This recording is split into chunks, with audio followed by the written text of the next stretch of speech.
Hello, everyone. I wanted to first start off by thanking every one of you for coming here today and taking time out of your very busy schedules to come watch this presentation. Many of you know who I am, but for those who don't, my name is Emma Tibbetts. I'm a sophomore at the University of Montana, studying wildlife biology and minoring in climate change studies, as well as being the treasurer of Climate Response Club and a Montford intern. We'll get into that in just a second. To start off, I want to give you a little bit of background of who I am and where I come from. I grew up 6 miles outside of DC, so I've always been involved in the political sphere. Growing up with 2 lobbyists for parents, you can imagine how Sunday dinners went for me. So I've always been looking for a way to get back into politics, so I landed on Montpurg. To give a little bit more context of what Montpurg is a nonpartisan, nonprofit organization dedicated to empowering the next generation of students. Through my internship, I am studying the intersection of public policy and wildlife management in the 2025 Montana State Legislature. To give you a little bit more background of what Montpurg interns do, we split our time 50-50. Half of it is spent on doing personal projects like this. We have other interns doing work, other climate work, voter registration, and all kind of cool stuff like that. The other half is spent on organizational work, doing voter registration, student issue surveys, and other political, local activism stuff. So if you're interested in volunteering or interning with us, you can come up to talk to me or Sophie, our regional director in the back, and other various Montpurg interns that are scattered throughout the crowd. To get started today, we're going to go over the structure of our event. First, I'm going to present my research that I've conducted over the last 4 or 5 months. Scattered throughout that, we're going to do some group questions where I'll ask you guys to get into groups of 3. And then we're going to come back and do a bigger group discussion on those questions. Next, I'm going to direct questions to our panel. I've come up with 10 questions for each of our panelists to answer. And then finally, we're going to do audience questions where you guys can come up with questions that you may have thought of during the panel or previously, and then we'll wrap it up.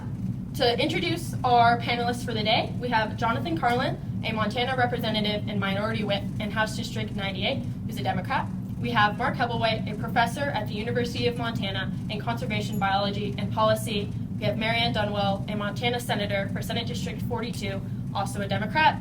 We have her featured on Zoom right down the corner. She unfortunately came down with some sickness this week, so she cannot be here with us today. And then we have Lizzie Pennock, a carnivore coexistent advocate repping Wild Earth Guardians.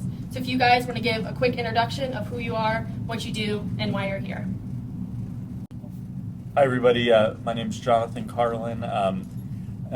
So I graduated from here in 2021. My undergrad's in wildlife biology, so I actually had Professor Hebelwhite as a professor.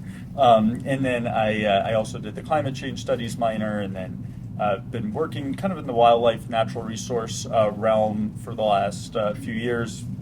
Actually, now I'm in my first semester of law school here, so like many of you all, busy with school these days, but I'm in my second term in the State House of Representatives, representing House District 98, kind of the district that runs along Mullen Road, and serving as minority whip, so I'm in Democratic leadership and on the House side of things. And I've always enjoyed doing things with Montpurg, and it's an amazing turnout, so I'm glad everybody came out.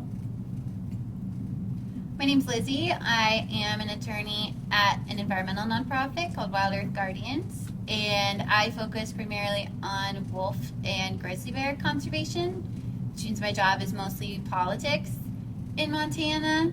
I have done a little bit of lobbying. I'm excited to learn more about lobbying tonight from our panelists. I'm like Jonathan said, it's really cool how many of you guys came out here tonight. Usually at wildlife conservation events, the age demographic is very high, so this is really nice to see the excitement. Who's online? Okay. Marianne, do you want to introduce yourself? Sure. Hi, everybody. This is so impressive. Emma, you must have a lot of friends because it looks like it's a full house. Or a lot of people are interested in wildlife as I am, and I know my colleague Jonathan, Representative Jonathan Carlin, who's here. I can't see him. Hi, Jonathan. But yeah, so I am a state senator, and I represent outside of Helena, East Helena, and all of the eastern part of Lewis and Clark County. My district is very large now and largely rural. Let's see, my expertise and the committees I've served on include local government interim committee, taxation, health and human resources when I was on the House side, and not so much wildlife management or wolf management. And I'm anxious to, learn from y'all and the experts here tonight, and just give my input from a legislative perspective. I was spent 8 years in the House, and now I'm in my 4th year in the Senate. And yeah, look forward to talking with you. I'm very impressed that Emma made sure this was participatory and interactive. So talk later. Great. My name is Mark Hebloyd. I'm a professor here in the wildlife biology program. I'm a Canadian, British, and an American citizen, and I've studied wolves starting in 1994 in Canada, in Alaska, in the U.S., here in Montana, in Mongolia, in the Russian Far East, in Eastern Europe, etc. So it's been fun learning about humans by studying wolves, and so I look forward to continuing that theme tonight. Thank you, Emma. Awesome. Well, thank you all for introducing yourselves. Let's get started on some background information on wolf management. So, I'm sure most of us are here because we want to know more or care about wolf management policy in Montana. The history of wolf management is complex and has always been a controversial topic. And that started when settlers moved west and ran into conflicts with wolves attacking and killing livestock. They thereby saw wolves as a thing that needed to be eradicated from Montana's ecosystem. And this nearly worked. Wolf populations were almost extinct by the mid-20th century. This issue was not addressed until Richard Nixon, when he created the Endangered Species Act of 1973, which listed wolves as critically endangered and designated them as a species that needed to be protected. There was also a big push in the 1980s where Fish, Wildlife, and Parks, also known as FWP, began to take a more hands-off approach to wolf and wildlife management. Seeing how important wolves were to the ecosystem, began to let them rebuild populations on their own. So to start us off, we're going to first go into our first group question. So what do you think when you hear wolves in Montana? So you guys can break into groups of 3, discuss it among yourselves. We'll take 5 minutes and then come back together. They've got it's like that signature thing. Like there's not many scary. Okay, we can go back together, and if a couple groups want to share out their thoughts, can show a raise of hands, or no one, that's fine too. We kind of talked about the Yellowstone reintroduction of wolves and how that was handled, and we talked about issues that wolves are still facing. Noah brought up the fact that they're pretty frequently hit by cars because people don't think to look out for them. We kind of talked about how they've moved into Colorado and how that's working as well, which isn't Montana. But any other groups? Go for it.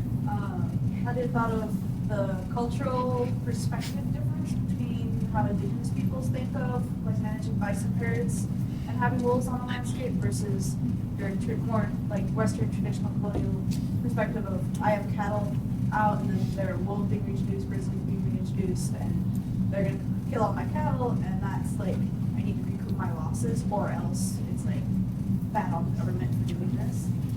Instead of thinking of it from a more holistic perspective of the entire ecosystem, the entire landscape health, and what they can also be doing to try and revitalize their land through having wolves on the landscape. Yeah, I definitely find that particularly interesting in how we can correlate wolves with how we treated bison back in the day, and talking about more, what is this a representation of? Is this a representation of how we view and treat indigenous people? Is this another way for us to take back land that wasn't ours? So yeah, I do find that very interesting. Does anyone have any other comments?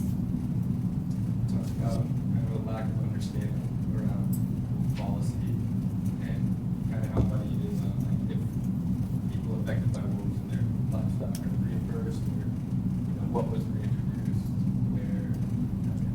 Yeah, and we'll go into a little bit later about different policies that have been introduced in the 2025 Montana State Legislature.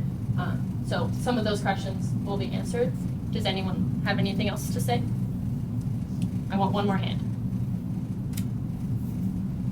I guess we came to that, like, wolves seem like something that's almost exclusive to Yellowstone in Montana. Growing up here, they're not something that you really think of anywhere outside of that region.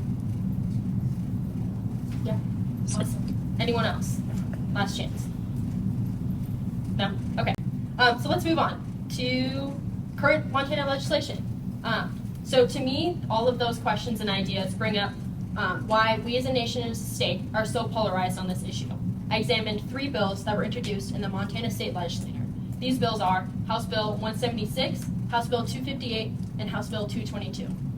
These bills, surprisingly, all failed. Now, this is very uncommon. Quote unquote, kill wolf bills usually pass with or without public support. To examine these bills more closely, we have House Bill 176, introduced by Republican Shannon Manis, a Montana State Representative in District 70. This bill requires an ultimate wolf hunting quota when populations are above or at 450, making it so hunters and trappers can have a never-ending hunting season for wolves as long as the number is above 450. This can and would be incredibly problematic due to the fact that IPOM, otherwise known as the Integrated Patch Occupancy Model, which is used to track wolf population numbers, is often inaccurate, making it very hard to obtain precise numbers on wolf populations, thereby making it problematic to set a target for management when it is uncertain whether these numbers are accurate. Furthermore, House Bill 258, introduced by Republican Paul Fielder, a Montana State Representative in District 14. This bill would allow for wolf hunting seasons to align with the bear hunting season. This would be incredibly problematic, as female wolves typically give birth in April and May, which coincides with the bear hunting season. This would leave young wolves possibly defenseless if their mothers are hunted, making it so not only one wolf's life is taken, but possibly all of its young. This would also not be represented in hunting models of how many wolves are killed, as well as further damaging an unstable population. And finally, we have House Bill 222, introduced by Republican Lucas Schubert, a Montana State Representative in District 8. This bill requires there to be an open wolf hunting season until the population is at 600 or fewer. This again would be problematic due to the inaccuracies that IPOM can bring, making it impossible to get a real understanding of what wolf populations in Montana look like. Furthermore, I spent hours looking through committee hearings on various bills, not only wolf management, but wildlife management in general, and it can get quite intense. There was a specific time where I was looking, I think it was House Bill 258, where this guy, he came up to testify, and he looked at the committee straight in the eye and said that they should be ashamed of themselves because they're voting on a bill that could kill baby wolves, and that they shouldn't be able to go home and look at their daughters ever again. And that they shouldn't be able to fall asleep at night, if that gives you any context to what committee hearings can look like. So there were hours of public comment urging the committee to vote no on various wolf bills. And it was interesting to look at the difference in who submitted comments on both sides. While pro-wolf was often filled with community members and scientists who had personal care for wolf populations. In contrast, anti-wolf oftentimes was filled with different special interest groups that have no personal stake in wolf management, but stake and profit from wolf hunting. It made me question how much money is being pushed into lobbying efforts on both sides of the aisle. Now, I wish I had data on lobbying efforts, especially for the scope of this presentation, but that data is incredibly hard to find and is not necessarily easily accessible to the public. I spent time with Sophie, our regional director, too, going through this, and it would have taken a lot of effort and time into finding, and I think that talk speaks more broadly to how inaccessible this information is to the public and how damaging misinformation can be, because we have no real idea of what stakeholders and what amount of money is being pushed into this.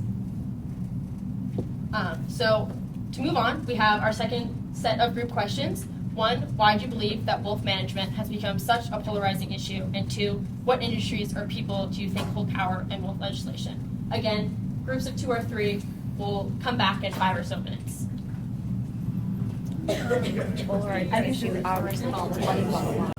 So I want to hear from at least 5 different people on this. So everyone raise their hands if you have any ideas. Please share them. There we go.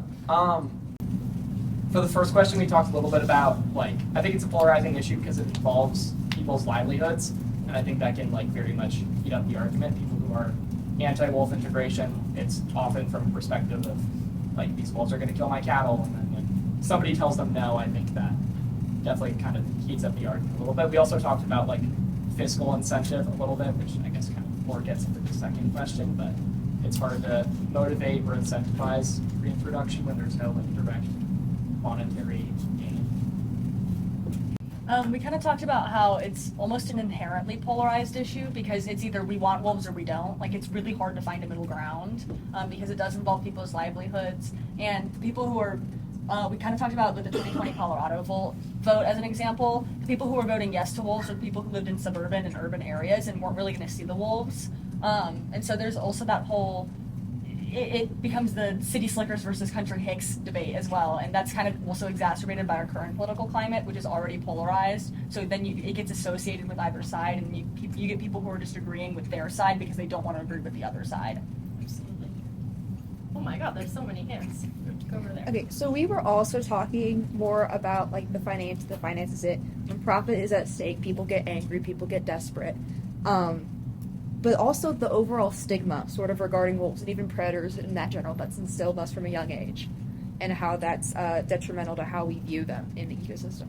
I think it's because our infrastructure is more complex than it was. I think it's because our infrastructure is so much more complex than what it used to be, especially when you're getting rid of wolves. So it's not as simple as just necessarily putting them back where they were, because some of those areas don't even exist anymore, or at least to the same capacity. So now we have to not only get people like, hey, we should breed and state them, we also have to figure out how to do it with the current infrastructure, which not everyone has the knowledge on how to do that or what our infrastructure is probably. Yeah, I did talk to them a little bit about how it used to make sense when people lived more in line with the land. You know, like a lot of people used to have more family farms, and so like hunting wolves and like that would kind of it made sense. They kind of kept everything in balance on these spaces, and I think that over time that like got lost as we've grown as our infrastructure has grown and we're in cities now, and then like that stigma around wolves killing your like cattle and everything has been really like incentivized, I think, and I think there's a lot of propaganda around it by people that benefit from killing wolves. I think that they will support propaganda against wolves because they're able to make more profit off of that. Absolutely. It goes for a lot of wildlife, but encroachment is kind of a problem. Is more people would do residences expand residential areas, open areas with wolves. We'll see not such a far out. Eventually, the revenue goes back to ours and they start to become a problem. It's not just wolves. One, 2 more hands. I think that hunters definitely have a big voice in this argument, just like Wyoming, Colorado, whether it's they think that developing deer numbers are being distinguished because of wolf populations, but then I guess integration, or like you were saying, they have livelihoods that they maybe are at stake. We're interested to hear about what powers that be are controlling that type of narrative and that propaganda. One more hand. We were also wondering about like logging forestry development industries as they go further into existing forests. The lack of wolves, the lack of ecosystem, it's a lot easier to clean up the land that owns existing resources when there's nothing living on it. That could pose a problem if not just the industry, but like people aware of the ecosystem they're having problems with it. Absolutely. These are all wonderful ideas, and I'm very happy that all of you decided to share out. Before we move on to our panelists, I think it's important to talk about our key stakeholders. There are many different organizations, people, companies that are important to recognize and leave space for. Though I did reach out to Montana Trappers Association, Lucas Schubert, and other pro-wolf management organizations, I did not receive a response. I do think it is important to recognize that those voices are not present today because they are still valid and do still hold merit in this conversation, even if they are not here physically with us. I would also like to recognize the fact that we do not have any Indigenous people on this board, because oftentimes they are left out of conversations that regard their own land and are incredibly important. So I think it's very important to recognize that. So let's move on to our panelists. If you guys want to step up to the table or sit back there, that's totally fine. We can move the table back. We're supposed to, and you want us mic? Is that right? Those are just supposed to sit on the table. Oh, they are? Yeah. Oh, okay. There we go. Okay. So we're just gonna go down the line, and whoever feels like answering this can. As far as lobbying efforts, why are different organizations such as Montana Trappers Association, Montana Sportsmen for Fish and Wildlife, Montana Fur Harvesters endorsing bills like House Bill 176, 258, and 222 when all failed?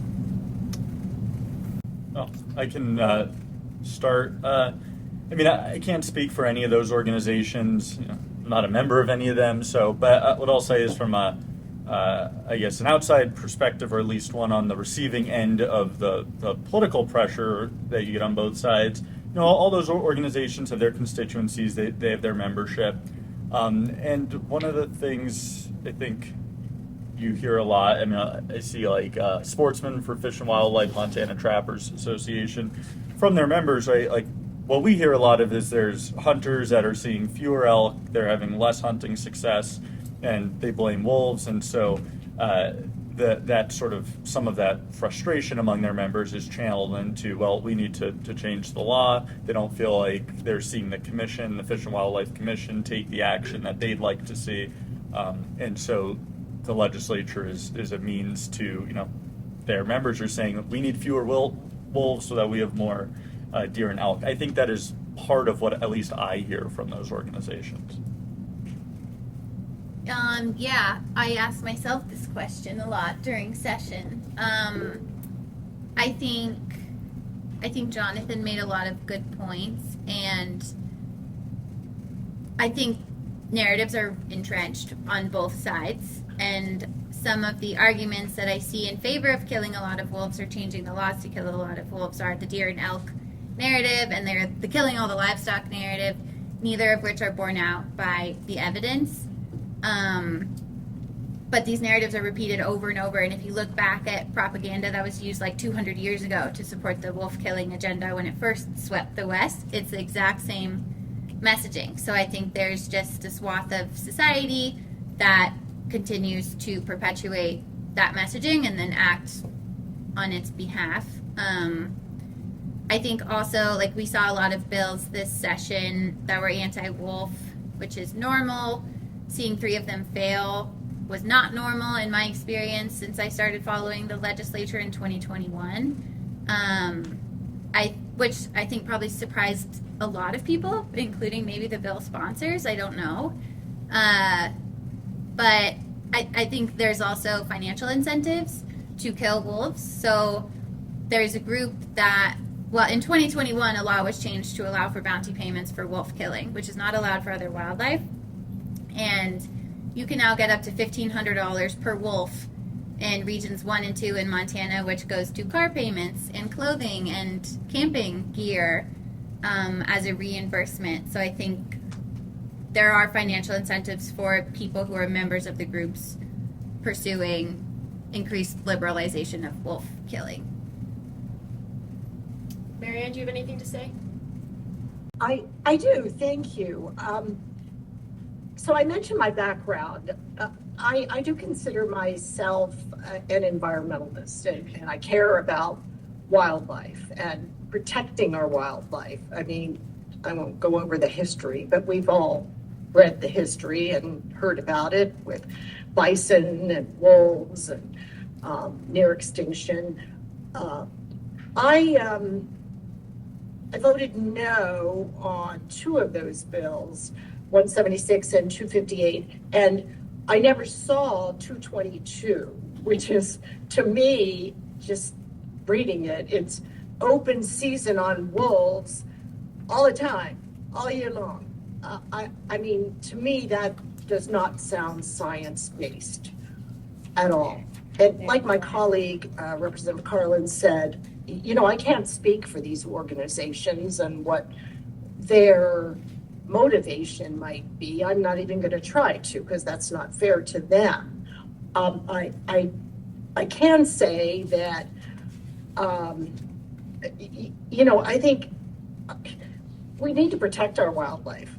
Frankly, I'm coming from, I don't know why hunters have to hunt wolves and bears with dogs.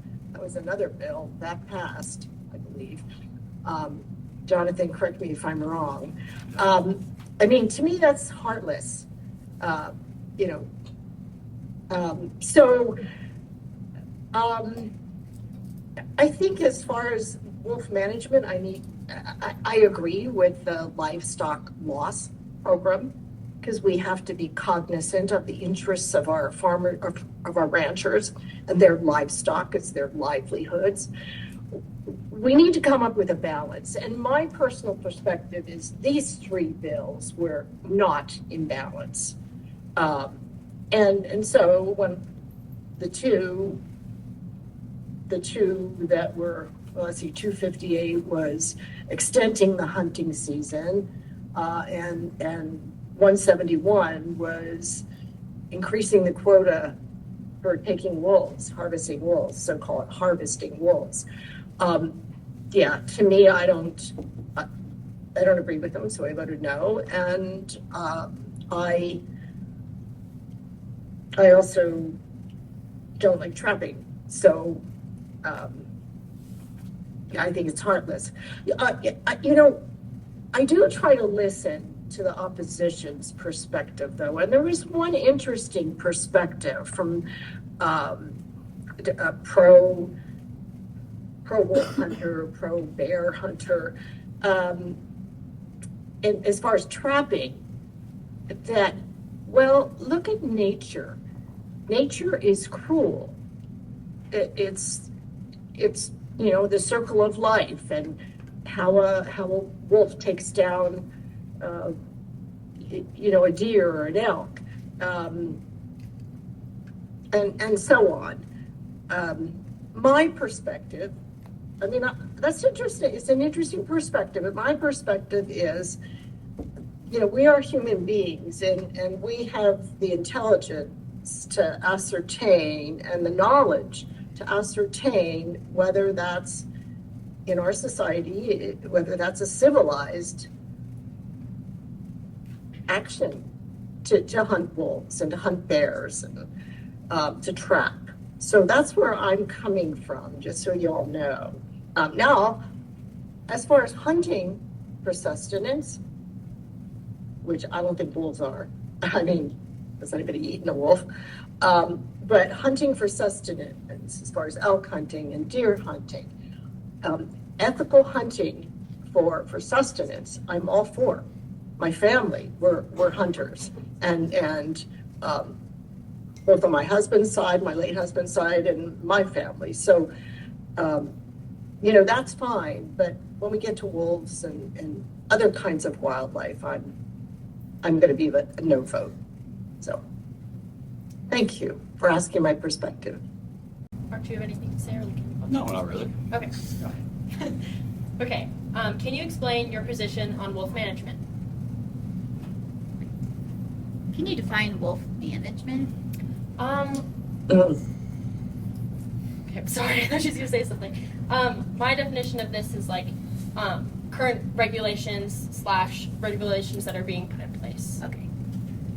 Yeah, maybe I'll take that one. So, you know, backing up, first of all, I want to say it's really cool to see a packed crowd here for Emma. So, and I feel like, you know, what would I say about wolf management? So I guess I'd back up and put this in the context. For a lot of people that get interested in wildlife, they often enter with one species in mind, right?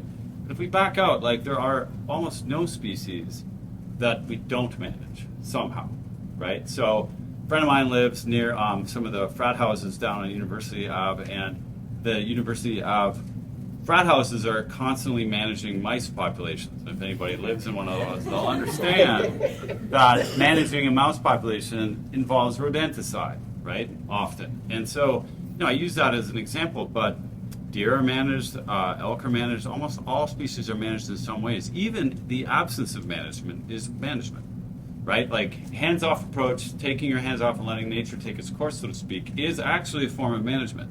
So I would say that even Yellowstone National Park manages wolves.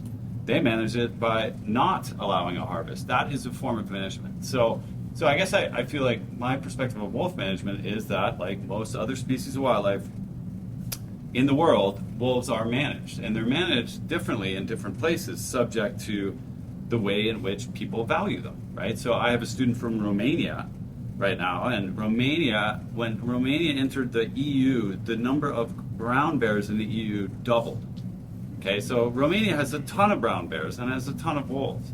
They have a national holiday for wolves, and there's a culture of respecting and revering wolves in Romania. So that's very different from, let's say, Russia, as an example, right? So cultural differences can play out between countries, but they can also play out between management agencies, right? So certain First Nations and indigenous groups I work with don't allow bear hunting, for example. Other ones do. And so I feel like that's what we see in today's landscape of Montana. We see a patchwork of places and with different approaches to managing any species, but in this case, wolves. So, that's, I guess, a broad view of my view of wolf management. Yeah. We disagree with how wolves are being managed in Montana currently. We are for managing a thriving wolf population. Wolves support healthy ecosystems, and we have the tools as a society to share a landscape with predators, including wolves. And if that is our focus, I think when there are issues with wolves, like there are some issues between wolves and livestock, those can be largely avoided if the right tools are in place and there's the right mindset and dedication of community to share space. Like, we are so lucky in Montana to have a full predator guild of North America. We have all 5 major predators. That should be something we are so proud of. And instead, wolf management right now is let's kill as many as possible to keep the absolute floor to avoid federal protections coming back into place. That is not how we should be managing a recovered wildlife population. The only thing I'd add is, one of the things I try to, at least, I've got my own personal opinions, but from the legislature side of things, I try to take the approach, like, what level of government is the appropriate one for the decision to be made? And I think where a lot of people on these wolf bills became, I think part of why they failed is that when you're in statute putting a number in of an animal or saying no more than X amount, that's a level of detail that you're putting in statute. Think about that in any other context. When we allocate money for road construction, we're not saying, okay, you're going to build it at this grade, you're going to use this type of concrete, the guardrail's going to go here. We trust agencies, we trust the Department of Transportation, they have their experts, they know what they're doing. We give them the resources, we provide the broad direction, and they make sure it's done well. And that's how I feel about with FWP. I get very frustrated when in these committee hearings, we'll have these long debates over integrated population modeling, and it makes me feel like I'm back in school, in class. Because I'm like, this isn't our job to go weighing the merits of PhDs who've spent years studying these topics. We're not supposed to be saying, you're wrong, the correct number is 327. We're just pulling numbers out of thin air. And so I think, the approach I take is we should be leaving it to experts. We should leave it to FWP, and that's why we have the Fish and Game Commission also, because they travel the state to have public hearings. And I think that those organizations we were just talking about, they should be involved, right? They have members that care deeply.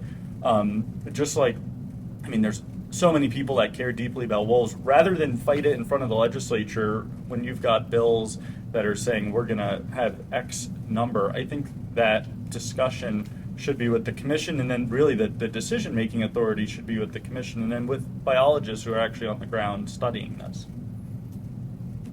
Marianne, do you have anything to say, or can we move on to the next question? I agree with my colleague pretty much, and also the woman who spoke. I mean, I'm a conservationist. I consider myself so. Now I've lost it. What I was going to say. You know, I do feel that the citizen legislature should not be making decisions like numbers and the length of seasons, because some of the lobby groups, well-meaning though they are, look at things from their world and their perspective and their clientele, not the bigger picture. Agencies like Fish, Wildlife, and Parks look at the science. The scientists do. Now, having said that, we're seeing a lot of politics be interjected currently, especially in the FWP Commission.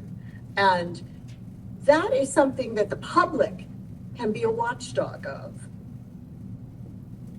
I can tell you, I was a state employee for 16 years. I worked for Public Health, DPHHS, I worked for DEQ, Department of Environmental Quality, and I worked for the Department of Revenue as a public information officer. And I can tell you that there's a lot of politics injected into what the scientists tell you what to do.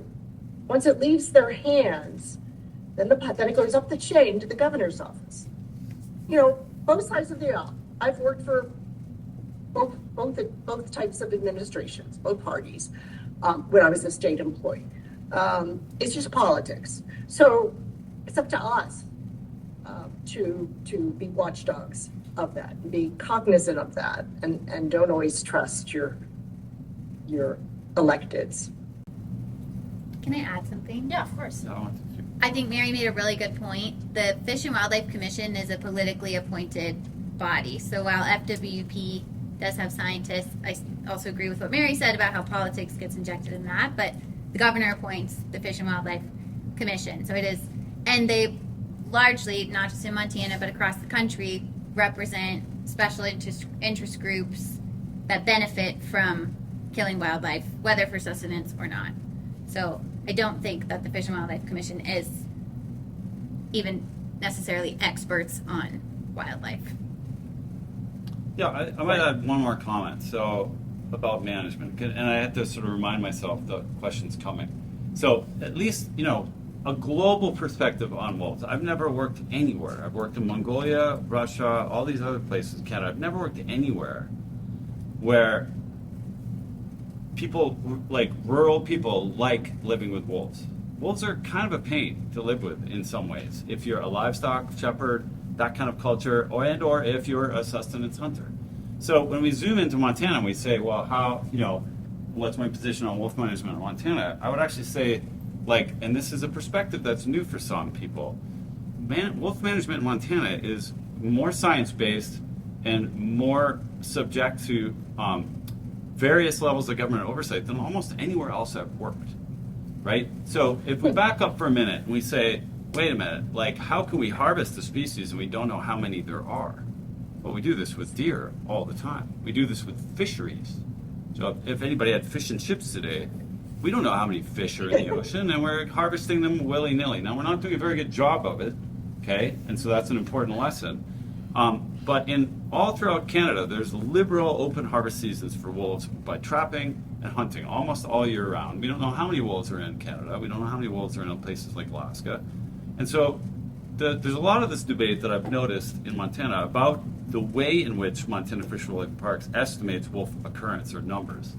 And we've been involved as a program through graduate students, PhD students, colleagues of mine in our own wildlife biology program in developing this method. And it is one of the best methods that I've seen in 30 years of trying to count one of the most imaginably difficult species in the world, wolves, with territories that might be 1,000 square kilometers. Like, the obsession with counting the number of wolves, I think, is a very big mistake, because you'll never count them, okay?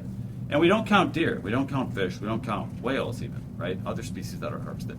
And so I feel like instead of sort of focusing on the criticism of the method to estimate wolf abundance or the number of wolves, I think it's the use of the model. The model itself and how we estimate wolf numbers isn't the problem. It's never the problem. It's always how we use the models, right? And so I feel like in Montana, like anywhere I've worked, wolves are harvested. And they're harvested for a bunch of different reasons, most of which are conflicted with each other in some ways. And so, I feel like here in Montana, there's been, efforts. Well, some of the reasons these bills have come out and the particulars about why they failed this session, they didn't in the last 2 or 3 sessions. Since wolves were delisted in the mid-2010s, like there's been increasing liberalization of wolf harvest. And that's because people can't kill enough wolves. Wolves are extremely difficult to kill and hunt. I don't know if anybody here hunts, but there might be 1 out of 100 hunters that actually has a chance to take a shot at a wolf. They're extremely smart, extremely intelligent, blah, blah, blah. All those things. So there's been this gap with, people feeling like they need to, have fewer wolf numbers. They can't achieve it through the harvest means that they can, and they've been trying to, liberalize it. Right? So liberalizing it with respect to, a number that I don't think actually is reality. It's, the way that scientists use these population models is we might say that there's an estimate of 600 wolves with a range from 300 to 900. Well, I knew that before I left the office this morning. I could have guessed that by looking at a map of Montana and said, yeah, there's about 200 to 1,000 wolves in the state, right? So the number of wolves I don't think is the important thing here. It's what to do about the numbers that are harvested. And I feel like that's very different than other places in the world where, for example, in all of Canada, there's no information about wolf numbers. And they track it through harvest over time, right? And because wolves are very difficult to kill, you need, in some ways, if that's your goal, to take off all the regulations to try and to get any killed. And that's still not enough. So when I see these quotas bandied around in the debates about trying to increase the quota to 450, I'm like, they won't hit it. They won't get there. And even if they liberalized it and extended it, and there's night vision goggles and you can bait them over, there's already lots of ways to kill wolves in Montana. And bills like this aren't going to actually achieve changes in the number of wolves harvested, in my opinion. They won't, right? We're kind of flatlined. If you look at the number of wolves being harvested, it's about the same in the last 5 years. So, yeah. Does anyone have anything else to say? Awesome. Okay, moving on to the next question. How has your perspective on wolf management changed over time, location, or type of management? Yes, I can start. When it comes to, I guess, sitting in, for 2 sessions in committee and interim committees and hearing these bills, one of the things I think back to a lot is like public trust, right? Wildlife are held in public trust, and talk a lot about interest groups. No one interest group should have any outsized influence, in my view, over state decision making when it comes to wildlife. We want to try to be as respectful and inclusive to all different perspectives, right? I represent people that have vastly different opinions on a topic like wolves, and I get more emails. I'd say on a wildlife bill, I easily get more emails on a wildlife bill than probably any other topic. Like one of these wolf bills, sometimes it can be hundreds or even thousands of emails, calls, texts from all over the country. And we'll pass a $16 billion budget. It's crickets from the public. But somebody brings in a wolf bill, and I have to mute all sorts of things on my phone, or else I'll be up at 3 a.m. People even from outside of the U.S. That's how deeply people care, and it's money, right? It's good. Like I'm happy that people feel so passionate and invested in how the state goes about managing wildlife. I think what I'm grateful that these bills are killed, and that I think that it was healthy in that we saw Fish, Wildlife, and Parks.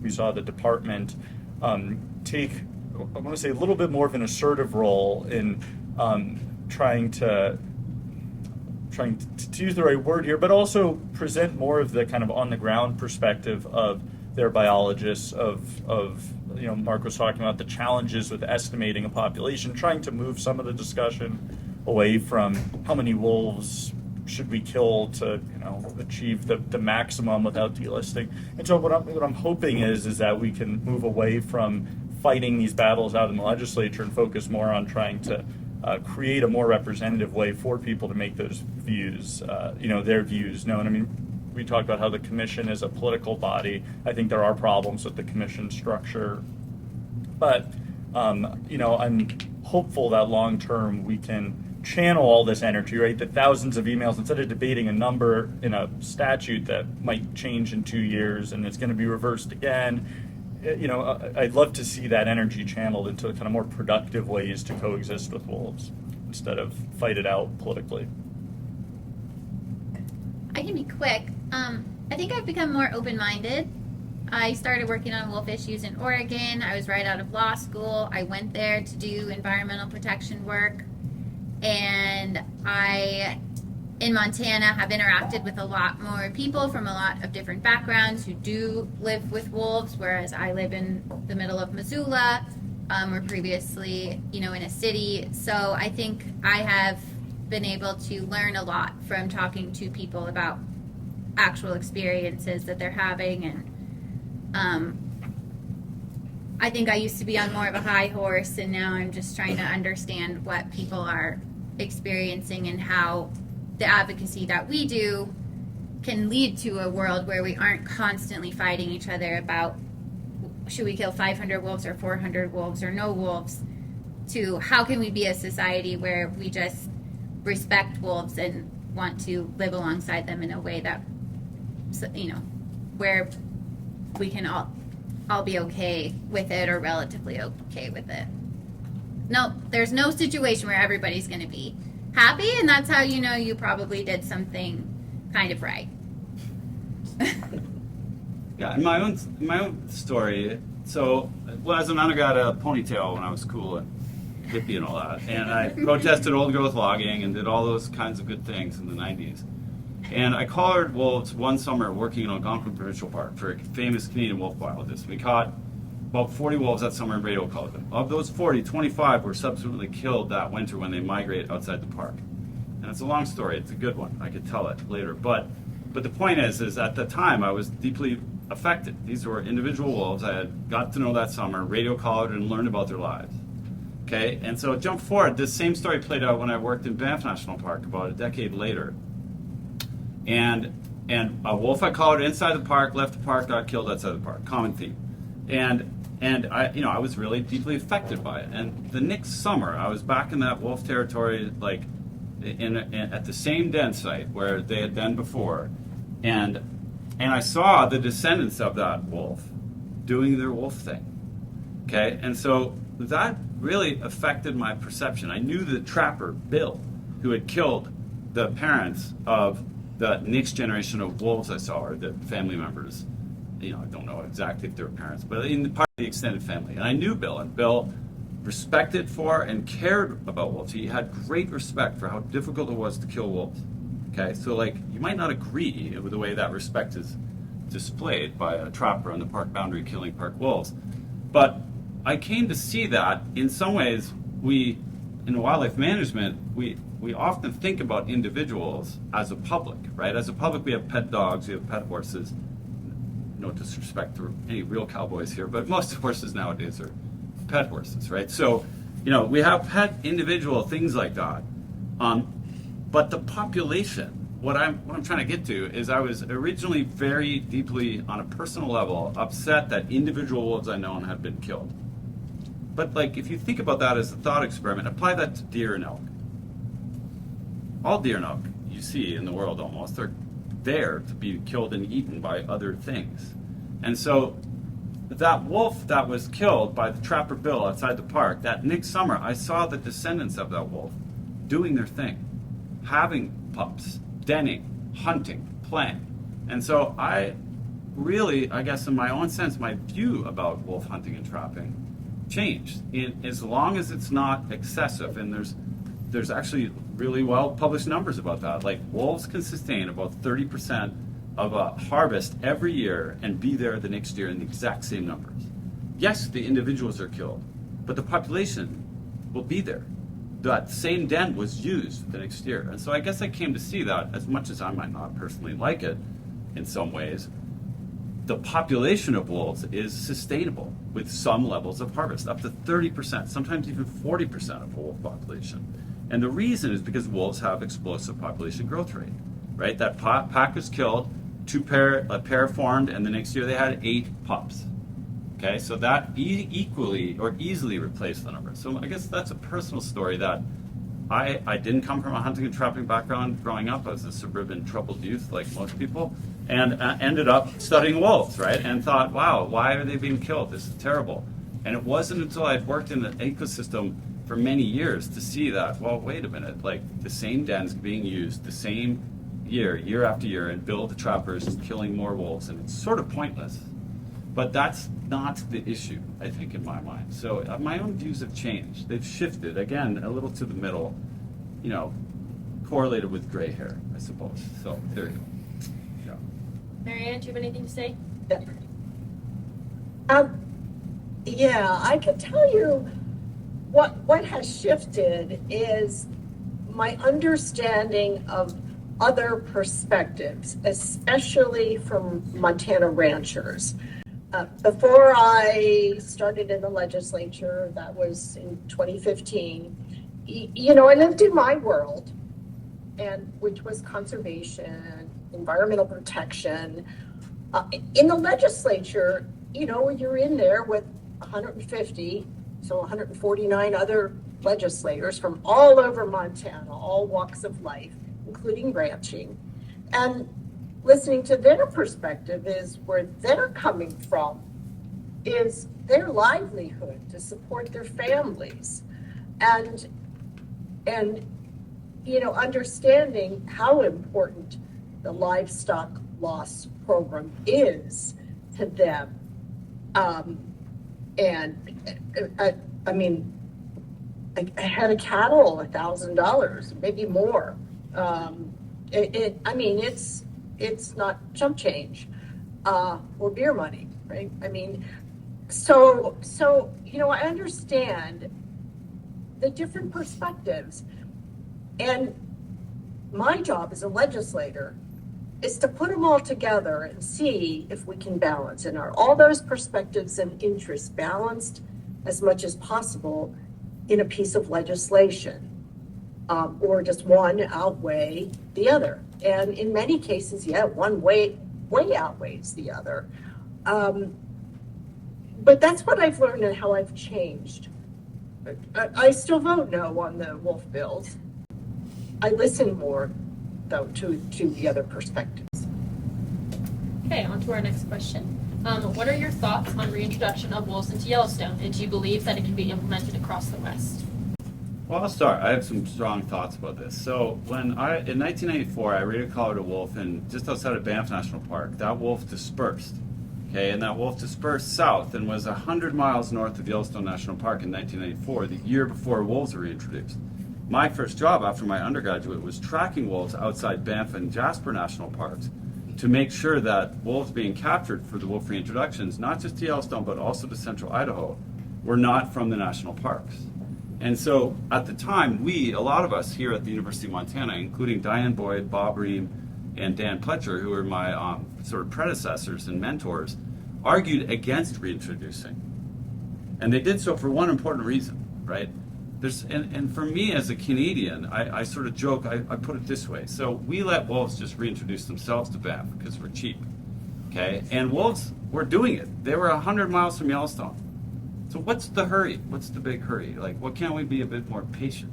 If it took 150 years to eradicate bison, maybe it'll take 150 years to get bison back in functional landscapes, right? So likewise with wolves, a lot of us here at the university warned people that making this a government reintroduction will just polarize it even more and cause more problems.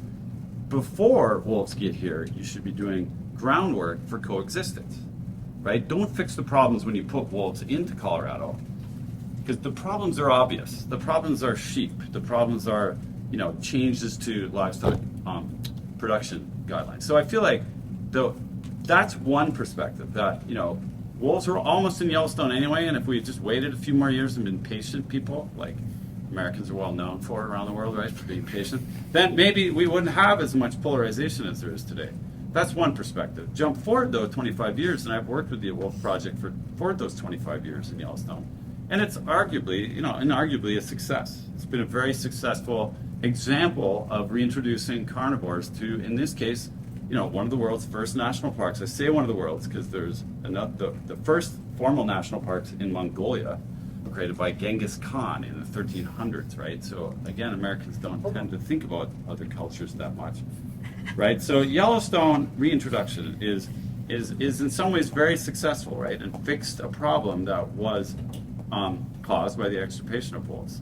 So when I see the rest of this question across the West, I would also say no, we don't need to reintroduce wolves across the West. Why? Because they're already here. So the first point is that wolves reintroduced themselves to Montana. People forget that yes, wolves were reintroduced to Yellowstone, and yes, wolves were reintroduced to central Idaho, but they had naturally recolonized in this part of the world. In 1996, a wolf was run over on the flat section between Blue Mountain and Lolo, right, where there used to be bison down by the river there. A wolf was run over and killed on the highway there that was dispersing from Glacier National Park. So wolves naturally recolonized western Montana and were reintroduced. And that process of natural recolonization has occurred. Wolves now occur in Washington, Oregon, Northern California. A PhD student of mine now is working in the Tahoe area where wolves are in Tahoe. Ooh, boy, you want to talk about fun, fireworks. That's going to be super interesting. So wolves are already doing it for us. Okay, and wolves reintroducing themselves takes away a lot of the polarized debate about governments doing things that they shouldn't be doing, and leads it back to nature taking its course. So that's, I guess, a strong opinion about reintroduction. It worked. It was highly successful. All those things. Again, a former student of mine, Brenna, is the wolf management lead for Colorado Division of Parks and Wildlife. The head of the research division of Colorado Parks and Wildlife for Wolves is also a alumni and undergrad, Ellen Brandel, right? So we're doing great things, but who's paying the cost of wolves being reintroduced to Colorado? Wolves are. So, it's a tough place to be a wolf, it turns out, in Colorado, even though there's 300,000 elk. There's more cows. So, I feel like that's my view on reintroduction. It's awesome, it's been great, but it certainly caused a lot of controversy. Yeah. I largely agree, except with that if we didn't reintroduce them and we would have let them do it on their own, that it would be less controversial. I think about that. I just had this conversation with Sandy Zelmer, who's over at the law school. She represented the government in the lawsuits trying to stop the reintroduction. Literally the wolves in the crates on the ground, and they couldn't get let out because of a lawsuit. In the Missoula airport. Yeah, your professor over at the law school was trying to fight to get them out. And I was having this conversation with her because I think about this all the time. Because we hear government wolves, and when Lucas Schubert brought 222 to the committee, which died in committee, which is why Mary never saw it probably, he passed out a flyer that had the skull size comparison between the super aggressive super wolves from Canada. Big nasty. And the wolves that allegedly are the Montana wolves. They are the same wolves, as we've heard. Identical. But that's the narrative we get, and I think that no matter what, people that don't want wolves on the landscape will find a justification to not have wolves on the landscape. That gave us a very interesting and sometimes entertaining, while tragically sad, justification. But I think what we're seeing in Colorado, it's like whenever you move an animal from its home to another home where it's dangerous for that animal, wolves are paying the price. And there's in environmentalism, there's the population and then there's individuals. And sometimes moving wolves to Colorado, if it is successful, which it probably will be because wolves are resilient, then that's good for the entire western wolf population. But already double digits of wolves have died in Colorado because they weren't adequately prepared to accept wolves on their landscape. So it's a very tricky question. Well, it's a good point whether or not a slow walk would have resulted in less controversy. The one thing I will say about Colorado, though, is there was actually a breeding pack in Colorado. The wolves had reintroduced themselves, and when you had a legislature that was ordered to go and reintroduce wolves, the act itself, and this is where I agree with John, that being overly prescriptive in wildlife management through acts of Congress or state legislatures this is an example where it was silly. Because the legislature was told in Colorado, go introduce wolves, but there was no provision in the act for the case where wolves reintroduced themselves. Like, oops. So, they ended up going and getting more wolves, which, again, I believe it will be a real success. But it is an example of, like, what's the legislature doing, dictating, species-level wolf management? Yeah. I got nothing to add. Marianne, do you have anything to add?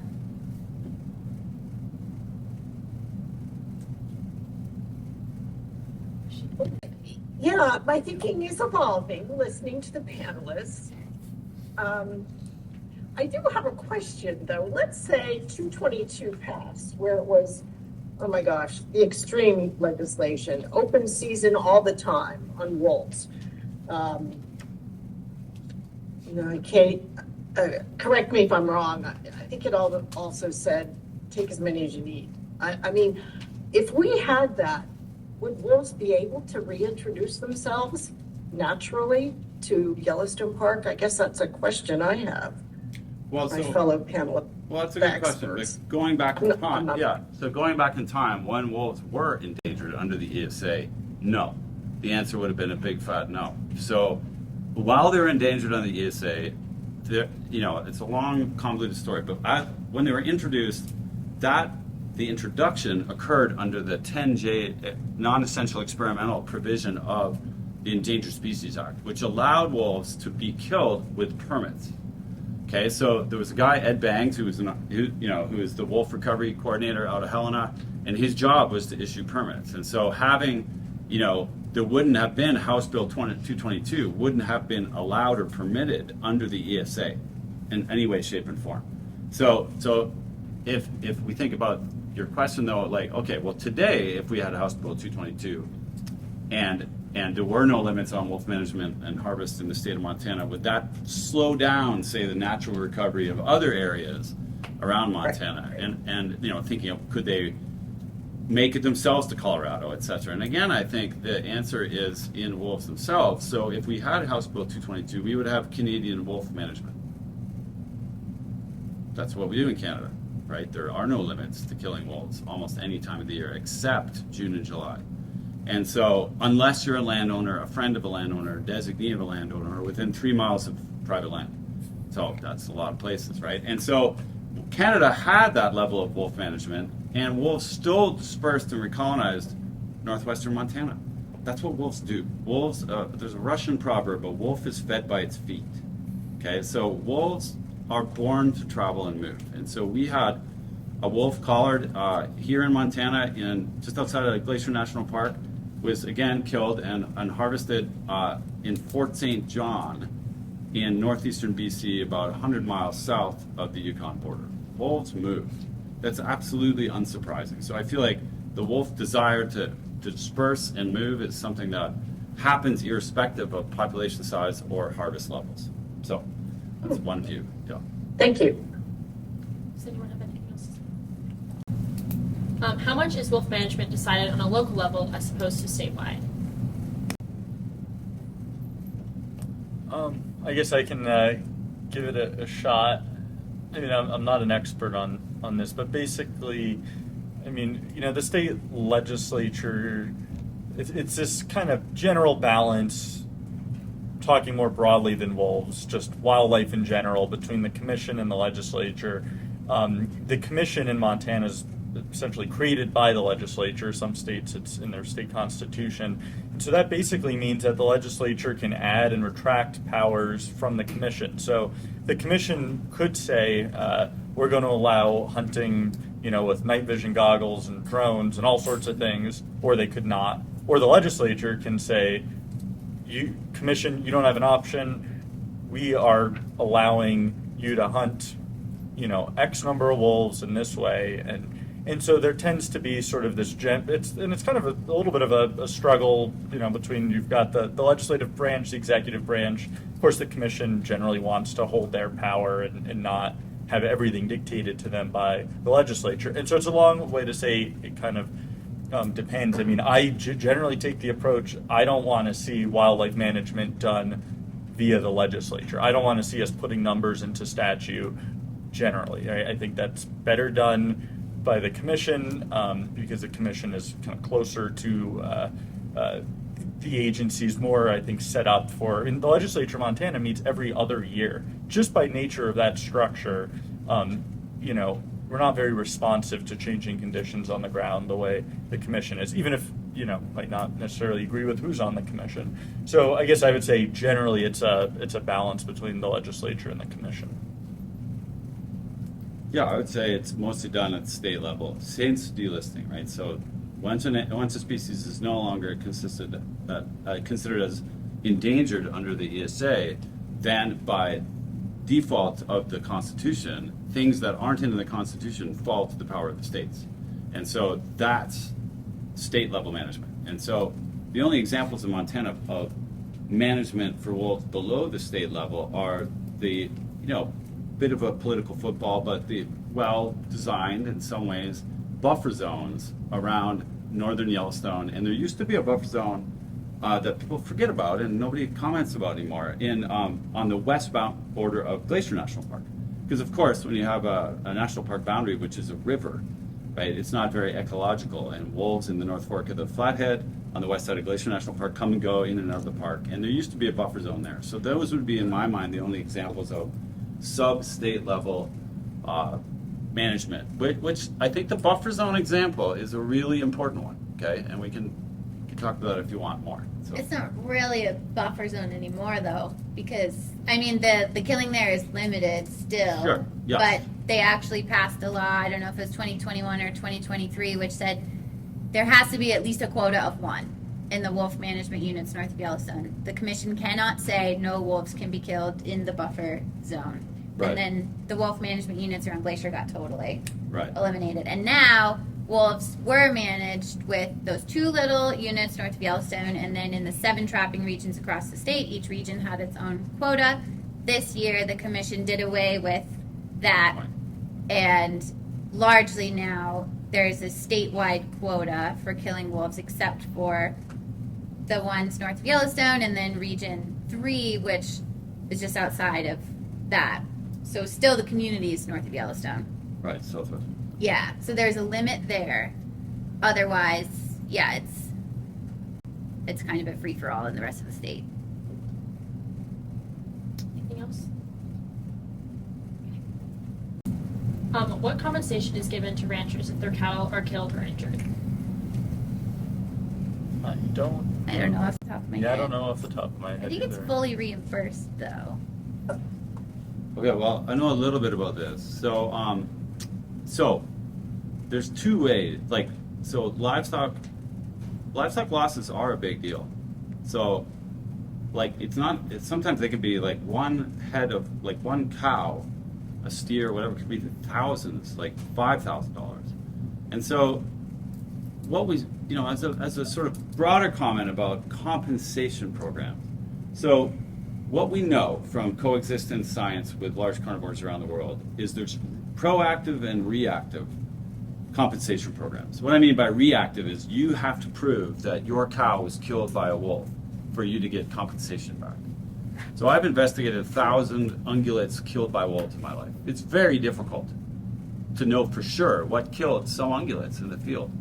Like maybe it died and broke its leg and fell in a gopher hole, then was fed on by wolves. Or maybe it was killed by a mountain lion, then got stolen by wolves, or et cetera, et cetera. And so reactive or retrospective compensation programs where the burden of proof on proving you've lost your livestock is on the rancher, right? Those are fundamentally less successful than that at solving the problem. And we have to define what the problem is. The problem is tolerance of wolves. That's the problem. Not wolves themselves, but tolerance of them. And so if you think about that being the problem, proactive compensation programs where ranchers are proactively compensated a flat level of money, say if you live in an area that happens to be full of wolves and grizzly bears, or in the case of Norway and Sweden, wolves and brown bears, right? We're not the only places in the world that have dealt with wolves. That's one of the most amazing things to me, to watch the sort of march of wolves across the American West, is how little attention we pay to learning from other cultures and countries. So in Norway and Sweden, 50 to 60% of all livestock losses are proactively compensated by the government ahead of time. What would the mechanism here in the US be? It would be the Farm Bill. Okay, like farmers are used to getting compensated in subsidies from the government. That's one of the reasons farmers and ranchers stay in business and have mailboxes, right? But that's at a population level. So reactive compensation programs like Montana is very valuable, right? So, but it's still the burden of proof is on the rancher for demonstrating that their livestock was killed by wolves, and so that involves getting a livestock investigation person out there, whether it be a game warden or somebody else that comes to your dead cow in the middle of the back 40 somewhere. I mean, it's very difficult to determine 100%. So in the case of unverified livestock losses, meaning livestock that die for some other cause and we can't confirm that 100% it's wolves, it's some percentage of the fair market value. Now, fair market value is not determined in a way that most ranching people would think is actually fair market value. Okay, so that's a point of contention, and we could go on about that. But then if the livestock is lost and it's confirmed 100% killed by wolves or grizzly bears or black bears or something else, then it will be compensated 100% of fair market value. Now, fair market value isn't actually what the rancher might get for it at a livestock sale that year. It's based on economic prices of cattle in the previous year, which is in some ways the best you can do. But I feel like those are my thoughts about compensation. And as an example, I've worked in Bhutan, the country of Bhutan, where we studied tigers. And my student, Tempa, was a herdsman. He grew up in the foothills of Bhutan, and they were happy when tigers killed their livestock. Because as Buddhist people, they didn't kill cows. They only ate meat when tigers killed the cow, and then they could chase the tiger away from the cow.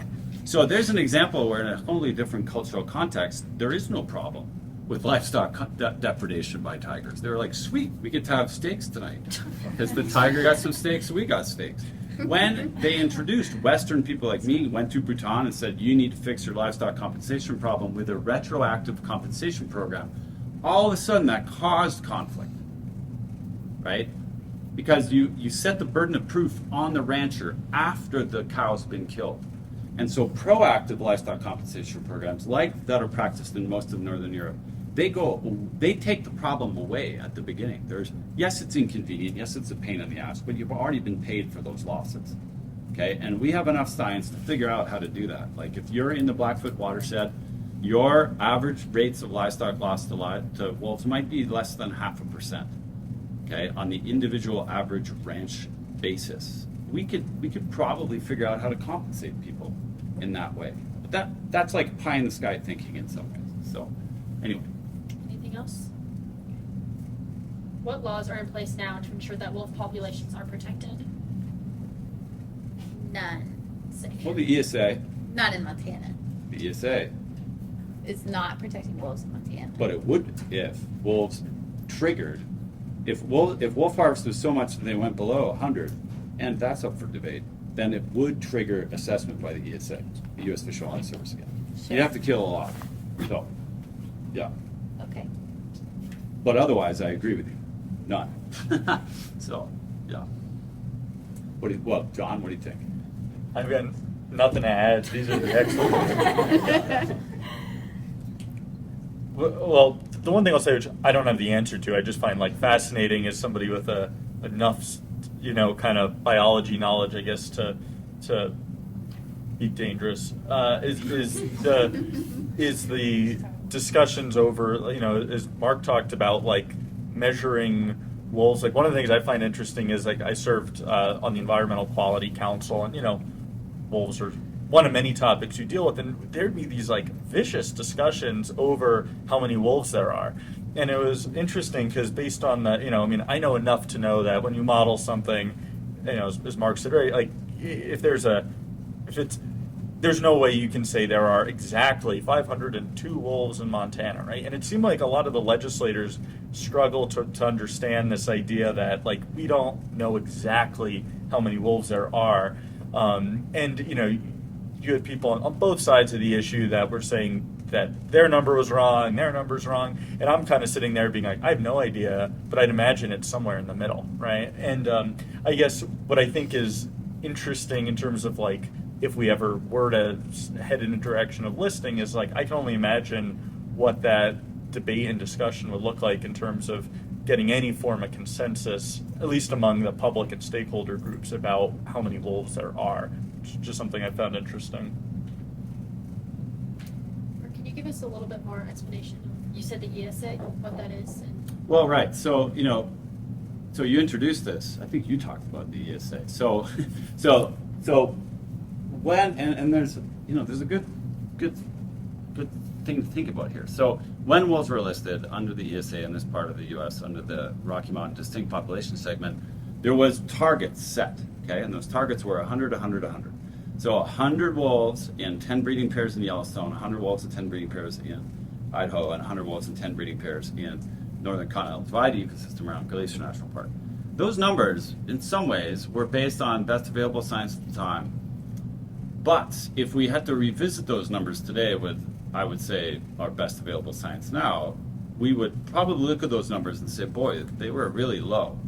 The idea being of a 10 and 100 is that there would be a total of 300 wolves in these 3 breeding populations and 30 breeding pairs. Now, the thing about wolves, though, is not everybody breeds in a pack, right? So you can have 100 wolves and only 10 functional genes and genotypes moving to the next generation, right? And so that's where I feel like the science of the minimum number of wolves that would be required for delisting, and I might have the actual number wrong. I think it's 150. That's right. That's right. Okay, but either Well, way, it's 150. 15 yeah. breeding pairs, which the Fish and Wildlife Service said is 150, and FWP has now said is 450. Oh, so so that's an example of FWP sort of getting ahead of the science and saying like the original 150 isn't a very useful number. But so once wolves were introduced, that was the goal, right? You gotta have a goal when you're trying to recover species. And once they hit that goal, it took 10 years after they hit that goal for wolves to be successfully delisted. And by then the numbers were about 2,000 wolves in the Northern Rockies, right? Idaho, Montana, Wyoming. And so I feel like if Montana really did throw the kitchen sink at wolves, and there's one thing that nobody's mentioned so far in this conversation, which is poison.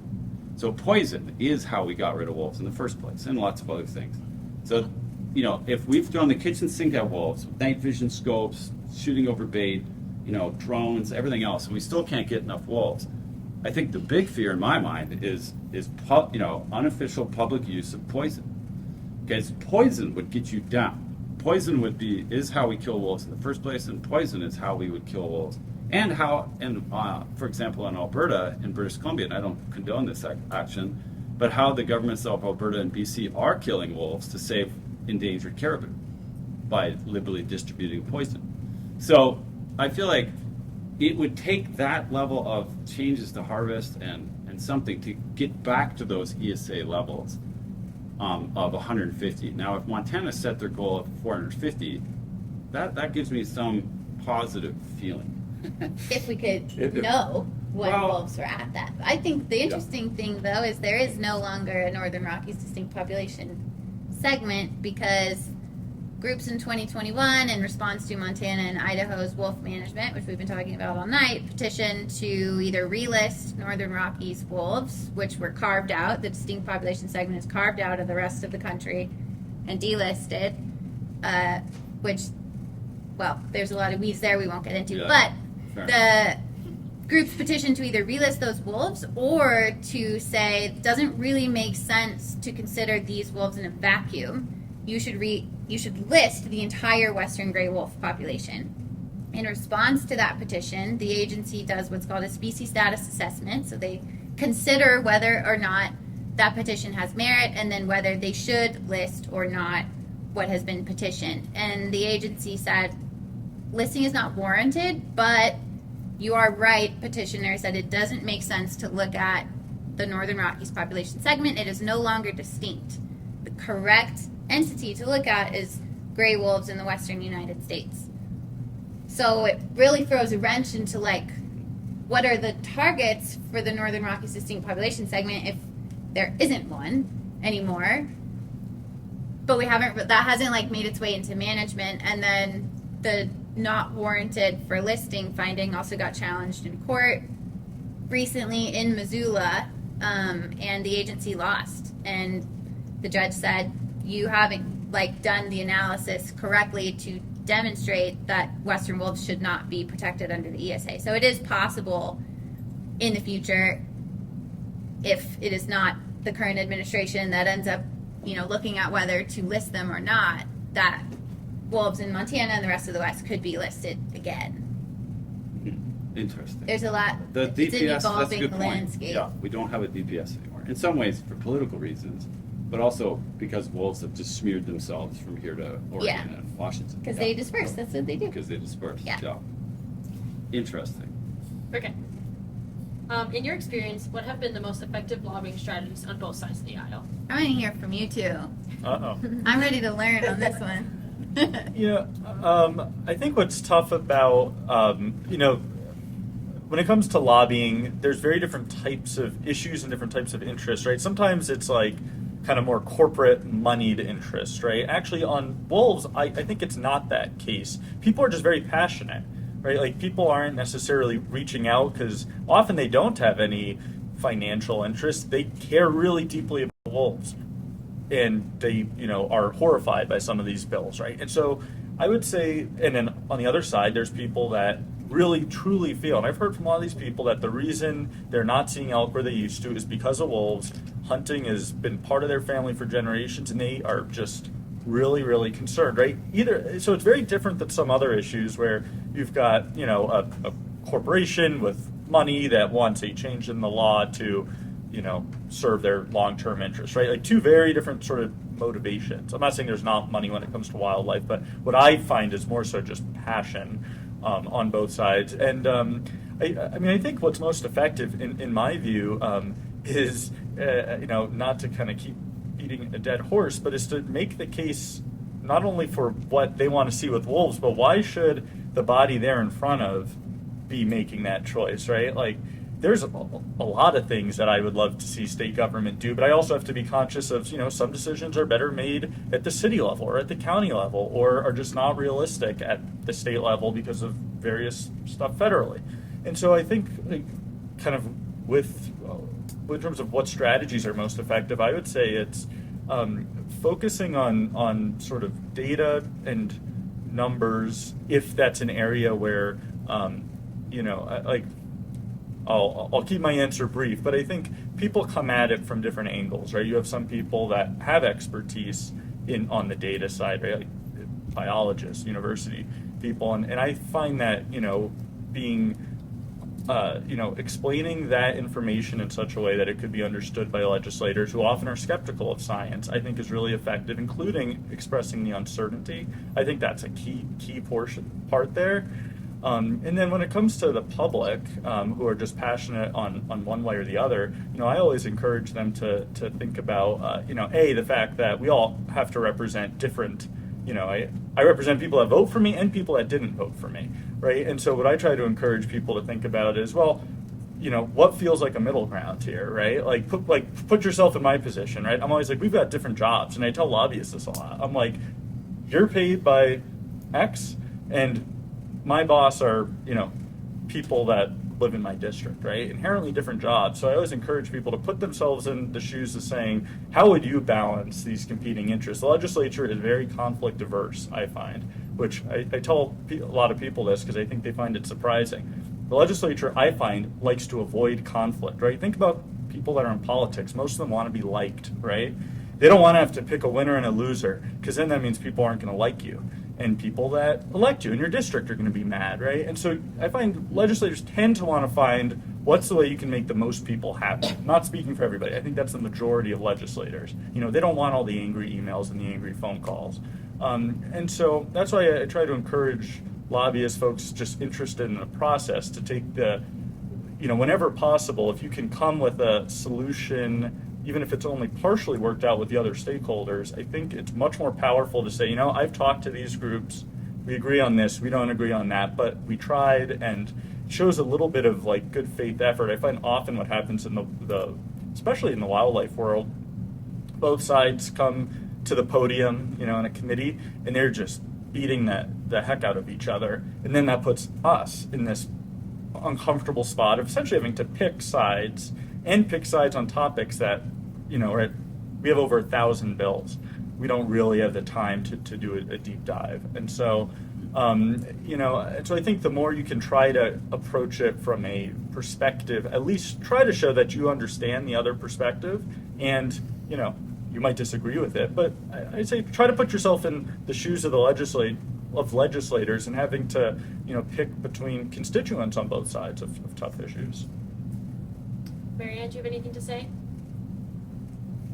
Oh, I sure do. Well, first of all, conflict to me is a good thing.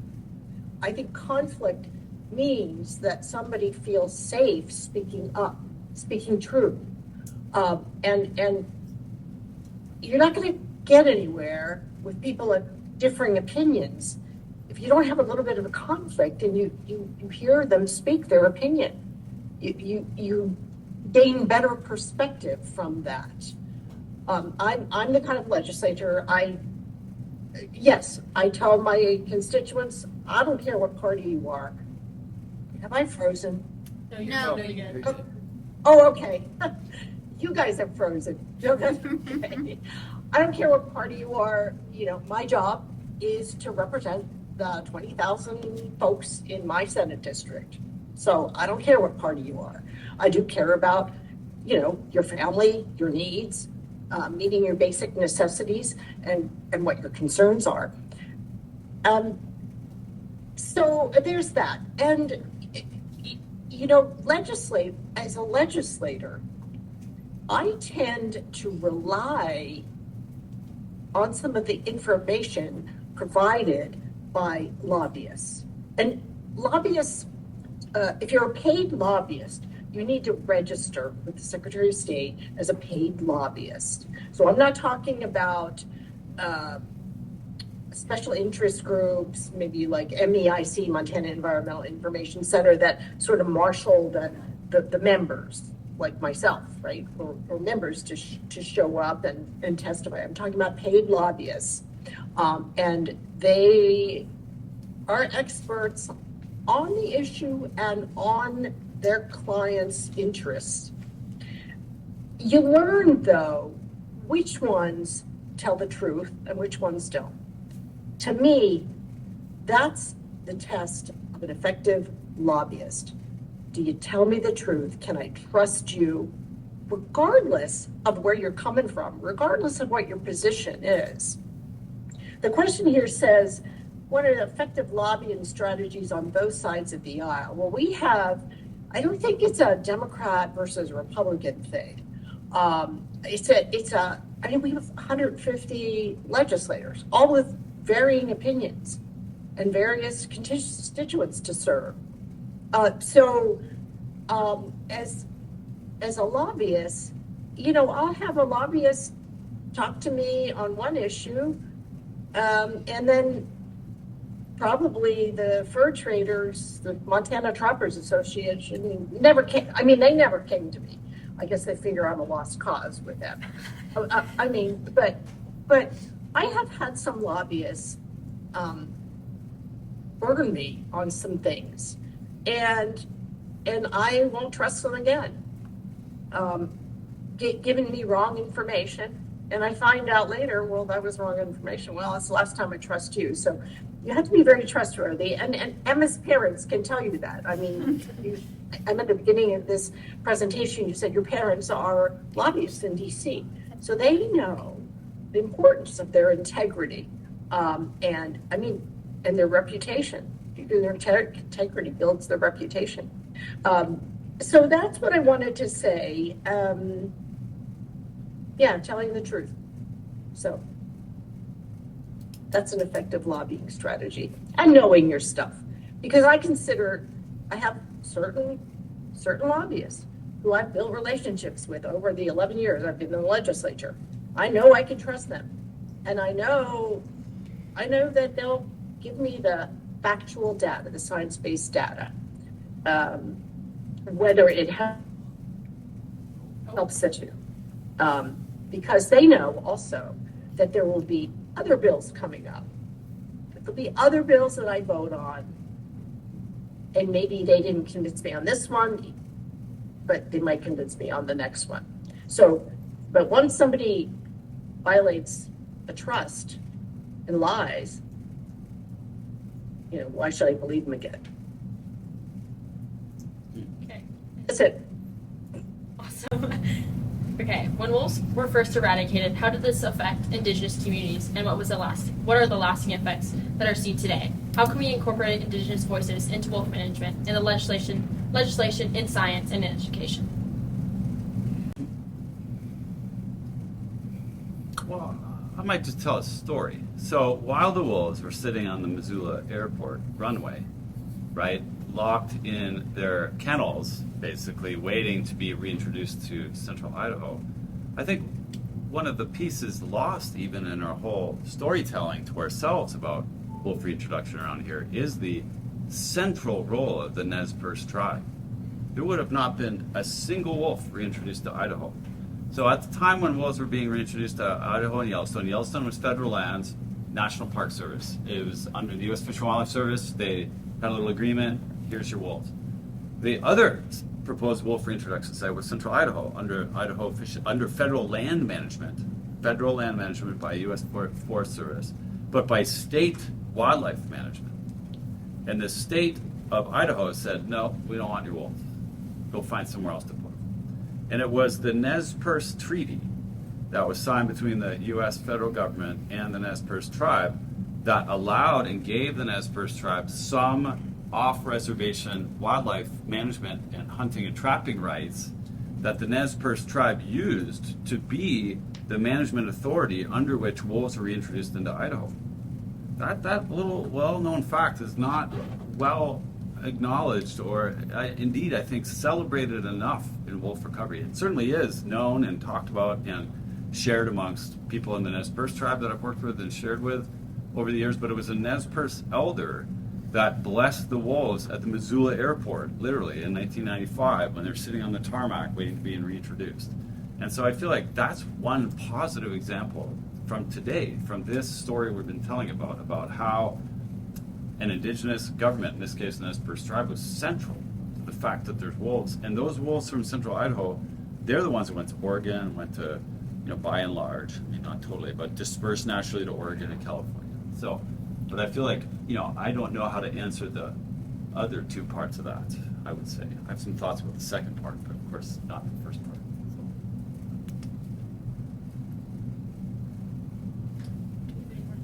I mean, on the first one, I'm a settler, so I don't want to speak on behalf of like how something affected Indigenous communities. I think it's a mixed bag because Indigenous communities are different and feel differently. I do think, like on the second one, how can we incorporate Indigenous voices into wolf management? I think it's like making sure there are seats at the table early and often when discussions are had. But I think that's something like the environmental community can do a lot better at this, and like this is something my organization is working on. I think it became popular to be like, we are working with Indigenous communities, but very performative.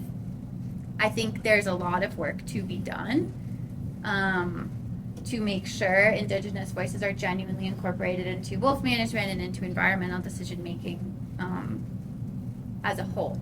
And I think like a seat at the table, at every table, more than one seat at the table. Like we have so much to learn from Indigenous communities who share these landscapes with these animals for tens of thousands of years.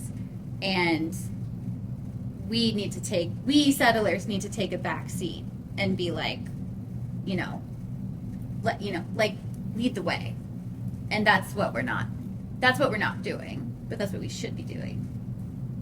Any further comments? I mean, I think there's a colleague of mine on campus here, who's Canadian. See, we're invading. It's like a big nasty wolf. So Martin Nye, has anybody ever taken a class with Martin Nye? You all should. It's the best policy and natural resource conservation class on campus. So Martin has also become a tribal law and natural resource management policy expert. And the example I just gave of the Nez Perce tribe enacting treaty rights, that's how wolves were introduced to central Idaho. That they said, hey, here's this treaty that's basically been worthless for 150 years from your government, and we're going to use it. There are other treaties. The Hellgate Treaty, we sit on the land of the Hellgate Treaty signed by the Salish and other tribes in western Montana that affords them hunting and fishing and trapping rights off reservation. That would be a very interesting legal instrument, in my opinion, and so does Martin. Right? To think about how to give those seats at the table power. That's the difference, I think, in terms of moving from, performative sort of Indigenous engagement without substance, and I'll just be critical of that. And the example in Canada is an Indigenous First Nation I work with, Chief Roland Wilson of the Western Mobility First Nation. They had their caribou population on their tribal lands declining. Why? Because of unsustainable oil and gas and forestry exploitation of natural resources. They asserted their own treaty rights and said, well, we're going to catch the rest of these caribou because we don't trust you, colonial government biologists, to do the right thing, because the evidence is that they've declined from 1,000 to 50. We're going to go catch them and put them in a pen and take care of them. And the BC government said, no, you can't because of our laws. And they said, here's our treaty. And that won. That went all the way to the Canadian Federal Supreme Court. And so I feel like that's where Martin has spent a lot of his time lately, thinking about exercising actual treaty rights. What does it mean to have the right in perpetuity to hunt, trap, and fish, as if you did not enter into treaty? That is the Treaty 7 treaty language that Chief Roland Wilson used successfully to take over control of a declining and almost doomed caribou population. That caribou population is now over 150, and there's a new provincial Indigenous Conservation Protected Area of 7,000 square kilometers, almost the size of Yellowstone, dedicated to that conservation of that caribou population. So the Hellgate Treaty covers most of the Bitterroot in most of western Montana, and it could be a, just to even pie in the sky thinking, Jonathan is going to laugh at this one, but the commission, the Fish and Wildlife Commission makeup is set by an act of legislature to have 2 livestock producers on it. And that, in some ways, reflects the economic reality of Montana, right? Like, sorry, if I just drove to Lewiston and back this weekend, you see a lot of cows, okay? There's an economic backbone of Montana, it comes from cows. But wouldn't it be crazy to think of having a seat on the Hellgate Treaty on the Fish, Wildlife, and Parks Commission from this region? That would be a really powerful way, and Martin and I have brainstormed about that. It would be controversial, but that would be a way to actually match voices with power in today's sort of environment. I don't think it's likely anytime soon, in some ways, but like that's where my mind goes, and I've learned a lot from. This Chief Wilson is one of the most inspiring human beings I've ever met, and he's a really cool dude. So he's done more for caribou conservation than anybody else in Canada. Anyway, be quiet. Any more thoughts? Okay. I think we're gonna breeze through these next questions to move on to audience questions. I just want to give you time, you guys time. Yeah, these give are about fast. 5 minutes. So, anyone has questions? Go. You mentioned that Romania particularly has a very positive outlook on wolves. I don't know much about Romania, I'll be honest. I don't know how much of it's developed and how much of it is urban and stuff. But whatever policies they have there, do you think that they could be a good backbone or model for implementing coexistence here in the States or in Montana? Yes and no. I mean, like, we're not going to become Romanians overnight, right? So I feel like there's, like, the symbol of Romania is the wolf, right? So I feel like there's a big difference there. But many of the coexistence strategies could. And I feel like one of the things we've danced around a little bit today is the polarization of wolves. And so in a class I teach, I've taken undergrad students to meet this guy, Wayne Slott, who we talked about. Wayne's a rancher in the Blackfoot Valley. He's on the Montana Livestock Board that determines livestock compensation payout. 20 years ago, and I'll come back to, you'll see how this connects to the Romania in a minute. 20 years ago, the first wolf or grizzly bear on his ranch was a phone call to the local Fish, Wildlife, and Parks or to his representative in government, complaining, this is a problem. I hate the wolves on my ranch, there's a problem, blah, blah, blah. 20 years later, he's the biggest advocate for not killing wolves that aren't causing a problem, right? wolves learn, and sometimes you might get a wolf pack that is a bad pack. They're bad apples, and they kill a bunch of cows. And sorry, it's kind of a pain in the ass to lose 16 cows to a bad apple. So get rid of that pack, and then a new pack that comes in might be better, might. And so he's become a real advocate of coexistence strategies, and that's what we learned from Romania, right? So what are the coexistence tools that I feel like we haven't talked much about today? There are things like range riding, which in Romania is called being a shepherd, okay? So not a very, popular, post-university job for you guys. Maybe you want to get an undergrad in shepherding or something, right? But range riding is basically keeping an eye on your cattle, okay? Like that's what they do in Romania. They have shepherds that go live up in the mountains, and I've worked with people like that in other parts in Central Europe as well, and it's very effective at producing livestock deaths, because when you have livestock, you actually have dead stock, right? They're born to die. They fall in holes. They trip their legs. They eat larkspur, et cetera, et cetera.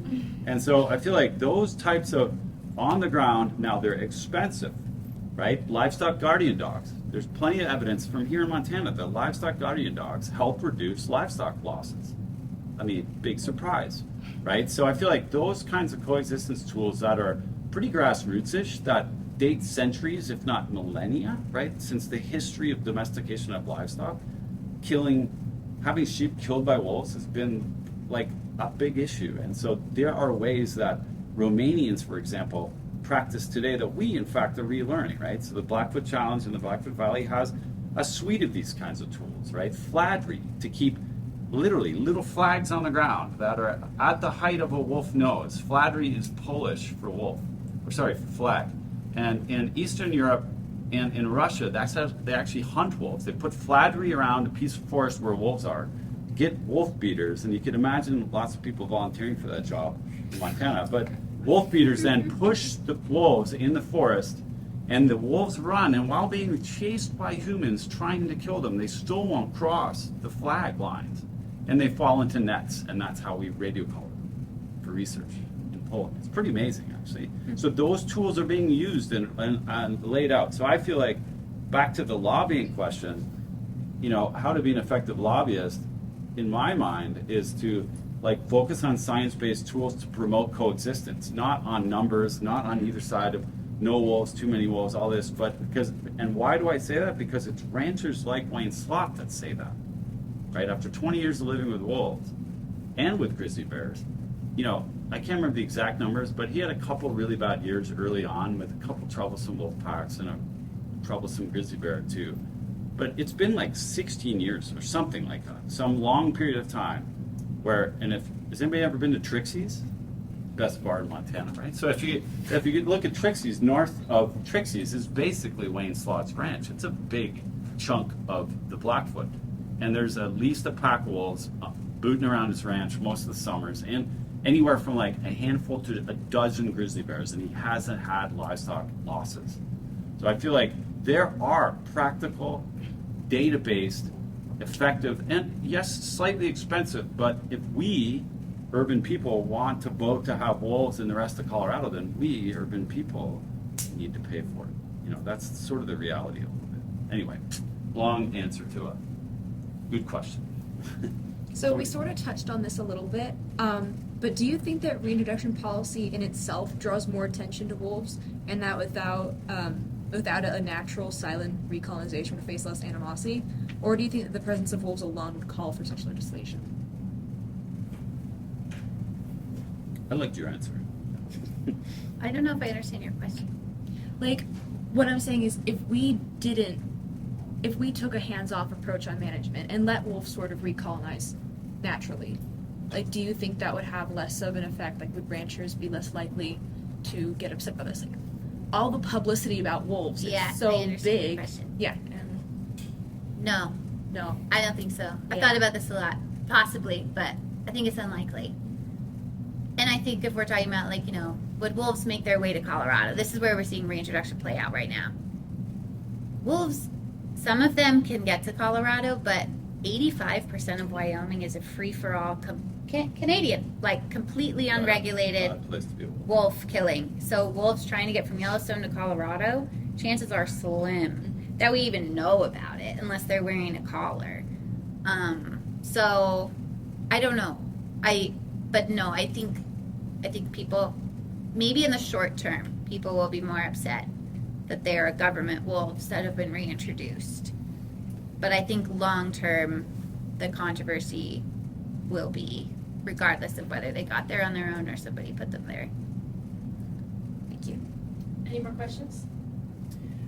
Recently in Colorado, Colorado Parks and Wildlife has been under a bit of fire for some recent management decisions where they've captured wolves that have, as far as they can tell, have been committing depredations and then re-releasing them in different areas of the state. From a management perspective, would you say that's a sound strategy? And from a legislative perspective, what are really stark decisions like that doing to the political climate and future decision making, especially as we might see wolves pop up on ballots more in future years?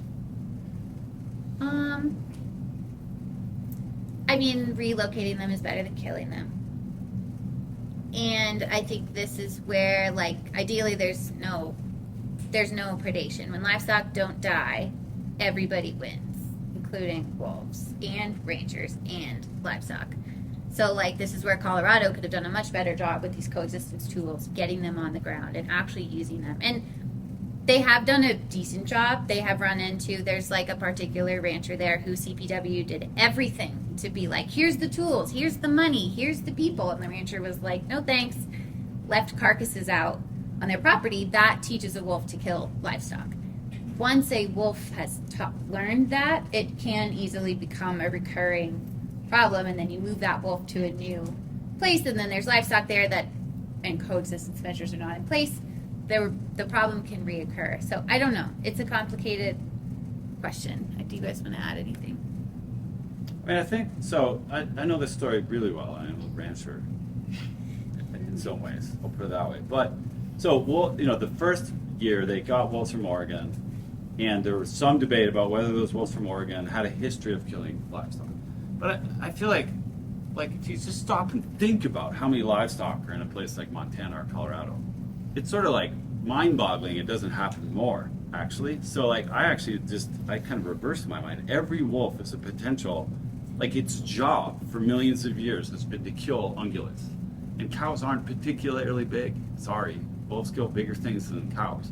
Moose and wild horses, stuff like that, right? So I feel like the potential for conflict between wolves and livestock is always there. It's always going to be there. Whether or not the pack had a history of doing it or whether they did it again or something. And so I feel like it's an emergent property of having, I don't even know how many cows are in Montana. 2 million. 2 million, right? So, there's a lot of cows in Montana, and we got 400. 2 cows per one person. Yeah.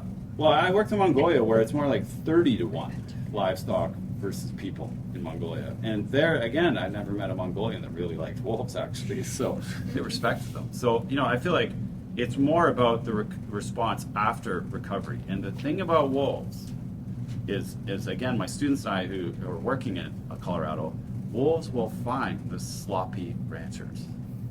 Okay? There's always the good, the bad, and the ugly everywhere. There are ranchers that are adaptive and creative, and ranching is one of the toughest jobs, right?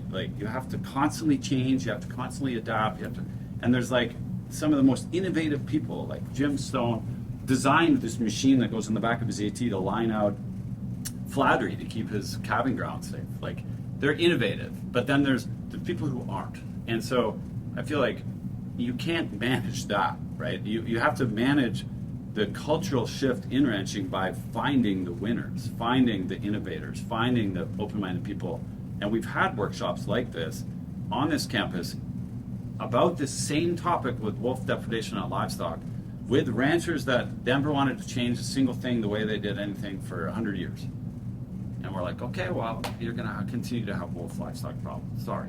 And then we've had the same rancher in the same room, and if you go to Good Food Store, you can buy Mannix beef, okay? That's the good rancher. I mean, the Mannixes, Dave might laugh if I said that, but they've adapted. They've changed the way they've branched. They've tried to minimize, the overlap between calving grounds and wolves and blah, blah, blah. So I feel like It's more about how do we enable ranching communities that, honestly, to be fair to them, haven't had wolves for thousands of years like Romania. How do we incentivize them to adopt changes themselves, right, to coexist better? So I feel like that might be a way I'd answer that one. It's happening too. Like It is. some Heart of the Rockies did a study a couple years ago, or a survey. 3 to 1 people want coexistence, and 1 person is who can get like the funding support to actually do it. So really, we do need like more funding and support.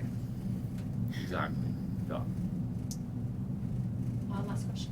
My question's for the legislators. So when these bills, so 2 of them went to a vote, I'm assuming, right? All of them got voted on, at least in committee, And- some okay, beyond. cool. When they were voted on, what was the legislative makeup of that voting in terms of party alignment? Straight party line, as far as I know, with Democrats voting no and Republicans voting yes, except for the Republicans that broke and switched to no to kill the bills. Okay. And then my other question was, you guys talked about reflecting the wants and needs of your constituents when you're elected, and trying to balance that with the science and the professionals that you entitled that type of responsibility to. At what point, like say you're elected and all of your constituents are for eliminating an open season on wolves, period. And that might be the one disagreement you have with all your constituents. At what point are you putting the ideas and the opinions of your constituents over the science and the facts of the people in FWP that you say you rely on to make those decisions? At what point are you sacrificing the science for just the opinions of some people who don't have degrees in this? That's Good such a good question. Marianne, did you want to? I mean, I'm happy to start, but I don't want to. I mean, I'm happy to Here's start. my order. I vote according to my conscience first. I'd like to see this district where all the constituents feel the same way. I've never seen a community where everybody felt the same way. It would be pretty boring community, right? If everybody said yes on one thing and no on another thing. So, Norway. and my conscience would tell me, look at the science. I made a conscience vote based on actually the bill and the content of the bill during my first session. Almost cost me re-election. Half of East Helena hated me because they wanted their high school, but this was a pretty crappy bill. So what we did, and I promised them, I'm going to vote no on this, but we're going to come during the interim, we're going to work on something together, all the parties, and come up with something that's better, that's good. And that's what we did. And frankly, it sailed through. And looking back, if I hadn't voted my conscience on that, I think the different parties would still be fighting, and we wouldn't have a brand new high school. We've had a brand new high school now for 5 years. And it's because we took that extra 2 years to really come up with good legislation, good policy. So that's just an example. And you can equate that to wildlife policy too. So, yeah. These are bad policies, these 3 that Emma gave us as examples. So I voted no. Actually, I didn't vote on the 3rd. It never got over to the Senate. The only thing I'll add is, I mean, I always go with my conscience, but I've been surprised even with how divisive things are. That I find I always kind of apply the reasonable person kind of right. If I run into a constituent at Walmart and he or she asks me about that vote, would I be able to explain it and feel good about it? Right? Could I write an op-ed about it and feel like I'm not having to come up with some weird mental gymnastics explanation to explain it? And I find that if I take that approach with everything, I've been really surprised how often people, even if they might not totally agree with my vote, they'll understand it enough to appreciate the explanation and at least not be upset about it. And not just on wildlife. I mean, tax issues, all sorts of things. people, I think people really do appreciate finding some middle ground in the spot, sometimes the difficult positions we're in, and so that's kind of the approach I take. I'm like, what would a normal person think about it if I had 30 seconds to explain it? I guess the difference with environmentalism issues and bills would be that there is a matter of fact and scientific consensus on a lot of these things. And so when referring to just like being a reasonable person, I guess I might feel like that might coincide with like trusting the ideas of the reasonable people rather than the actual scientists who are hired and like know the research and have spent their lives dedicating these things. But I totally understand the ideas of your constituents. And I'll just say, in my limited experience, I mean, I've always sided with the science, and I find that's how I explain stuff. You know, like if I'm on the same side as the data, I can always explain it and feel good about it. Okay. Well, that's it. Thank you guys so much for sticking around for the last. Hold your applause for 2 seconds. Thank you guys for coming, and I appreciate you guys for sticking around for the next 2 hours. And first, give a round of applause to your panelists.